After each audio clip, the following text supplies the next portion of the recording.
তো সত্যি আমার ভাই কিন্তু আমার কাছে একজন রিয়েল হিরো। আর আজকে তোমাদের কাছে আমি সেই রিয়েল হিরোর গল্প করলাম। অনেকগুলো বছর পর ভাইয়ের সাথে দেখা হবে, একটা আলাদাই এক্সাইটমেন্ট। ভাই মানে আমার সেজ পিসির ছেলে, কিন্তু আমরা সবাই একসাথে যেহেতু বড় হয়েছি, আমাদের মধ্যে না পিসতো মামাতো ভাই বোন এরকম ব্যাপার ছিল না। মানে পিসতো ভাই সে তো আমার নিজেরই ভাই, আরও আমার থেকে মাত্র 9 মাসের ছোট। পিঠোপিঠি একসাথে বড় হওয়া, কত যে স্মৃতি আমাদের ভাই বোনদের। তো যাই হোক, ও বহু বছর বাইরে ছিল।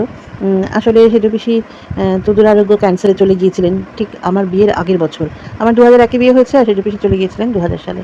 আর ঠিক তার 1 বছর বাদে পিসেমশাই চলে গেলেন।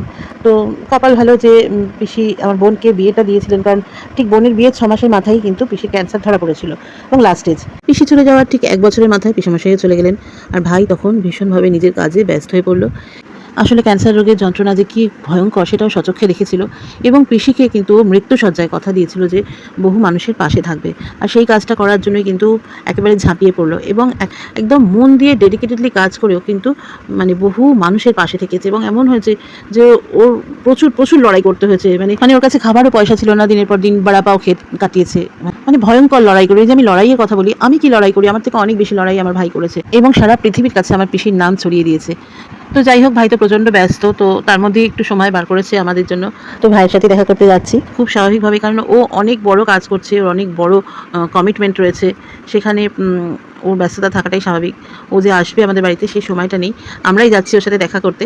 তার জন্য আমরা ভীষণ আনন্দের, মানে খুব এক্সাইটমেন্ট আমাদের মধ্যে একটা কাজ করছে। আর সত্যি কথা বলতে কি, ভাইয়ের কাছে পৌঁছে যে ভিডিও করবো, খুব বেশি সময় তো থাকতে পারিনি, যেটুকু সময় থেকেছি ভাইয়ের কাজের কথা, মিমির পড়াশোনার কথা, এবং আমাদের ফ্যামিলির যারা চলে গেছেন তাদের কথা, এইসব আলোচনা করতে করতে অনেকটা টাইম চলে গেছে। আর ভাইয়ের ওখানে গিয়ে আর ভিডিও করা হয়নি, তখন মাথায় না ভিডিও করার কথা মনেই হচ্ছিল না। মনে হচ্ছিল ওর কথা একটু শুনি। তো যাই হোক, খুব বেশি টাইম তো থাকতে পারিনি, যেটুকু টাইম থেকেছি সেটুকু টাইম ওর কথাই শুনেছি। আর মিমির পড়াশোনার কথা বারবার জিজ্ঞেস করছিল। খুব খুব ভালো লাগলো। মানে আমি ভীষণ গর্ববোধ করছি যে আমার ছোট ভাই, আমার ছোট হলে কি হবে, আমার থেকে অনেক বড় কাজও করছে। বারবারই বলছি, আগেও বলেছি। তো সত্যি আমি ভীষণ ভীষণ প্রাউড ফিল করছি, বিশ্বাস করো। আসলে কি জানো তো, আমার ঠাকুমা দাদু খুব বড় মনের মানুষ ছিলেন, আর সেই শিক্ষাই পেয়েছে আমার বাবারা, ভাই বোনেরা, আর আমরা তাদের কাছ থেকে পেয়েছি এই মনটা। তো সত্যি আমার ভাই কিন্তু আমার কাছে একজন রিয়েল হিরো।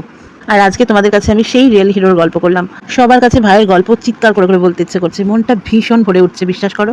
এই দেখো, আমার সেজ পিসির নাম ছবি, আর পিসির নামেই এই ছবি সেবা ফাউন্ডেশন। তোমরা নিশ্চয়ই সোশ্যাল মিডিয়াতে অবশ্যই দেখে থাকবে, কারণ ভাইয়ের পোস্ট নিয়মিতভাবে সোশ্যাল মিডিয়ার বিভিন্ন প্ল্যাটফর্মে থাকে। মূলত ক্যান্সার পেশেন্টদের নিয়েই ভাই কাজ করে। তো প্রচুর কাজ আছে ভাইয়ের, আরও অনেক, পরবর্তীতে ডিটেলসে আরও বলবো। ও কিন্তু অনেক কাজ করছে, প্রচুর প্রচুর প্রচুর মানুষের আশীর্বাদের ওপরে আছে, প্রচুর কাজ করছে। আপাতত আজ এইটুকুনি। তো চলো তোমরা আরেকবার আমার ভাইয়ের ছবিগুলো দেখে নাও। শুধু ছবিই তুলেছি, ভিডিও তো আর করা হয়নি। তো সেই ছবিগুলো তোমাদের সাথে শেয়ার করছি। আপাতত এইটুকুনি, পরে আবার ফিরে আসবো। সবাই খুব ভালো থেকো।